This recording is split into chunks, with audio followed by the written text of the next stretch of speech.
Peggy 3.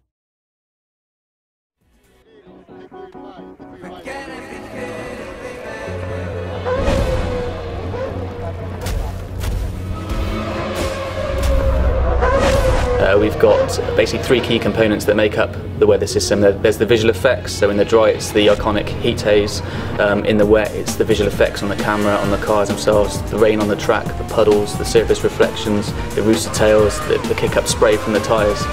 The second aspect is how those visual effects tie into the track simulation. But the third part of the weather system is actually the effect it has on the gameplay. It just changes the attitude of the car completely in terms of driving in the dry or fully wet or partially damp track. So it's all about the sort of strategy elements at those points where the track's changing from wet to dry. The track will evolve as each car individually drives on that surface, and yeah, very, very accurate. The track surface actually knows how wet it is. You'll actually find that the gamers on wet tyres on the drying track will try and seek out those puddles to cool their tyres and stop them from damaging. When you're in the car, you've really got no idea what the weather's doing, but the teams, they know by the radar where the weather is coming in from and how long it's going to last. And that's something that will be added into the game as well. You'll be aware of what the weather's doing roughly, and then you can make your call just like you would in real life.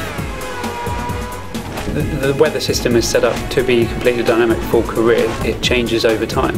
So you go to Spa, a typically very unpredictable track. You need to be prepared to alter your car balance as the race weekend progresses, so that when you're heading towards that Sunday race day, you think you've got a car set up that is going to be balanced for the predicted weather conditions.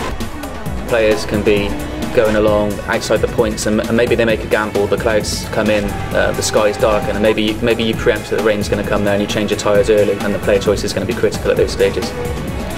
It brings that new element of launching a multiplayer game with Monaco in a heavy downpour, Monaco in the sun, or Monaco when the rain just starts coming down. I prefer to play those kind of scenarios rather than switching tracks into reverse or playing point to point. It's about making the game that I've always wanted to play.